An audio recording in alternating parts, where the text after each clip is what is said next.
ఉన్నదా నీకు? నీ బిడ్డకే కాదు, ఏ ఆడబిడ్డకిటైనా మా ఆయన ఇట్లానే కాపాడతాడు. అది ఆయన నీతి. ఏం చదువుయా నీది? శివలే పెద్ద సినిమా ఊరుకుంటావేమో కానీ ఎవడైనా నవ్వుకుందంటే నేను ఊరుకుంటేనే లేదు. నేను చేసిన మాట్లాడాలా?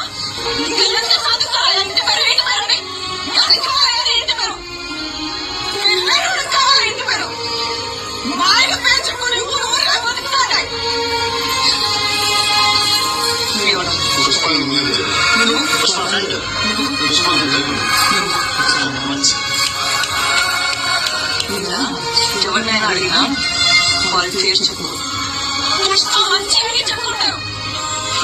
ఎందుకయ్యా నేనెవరు?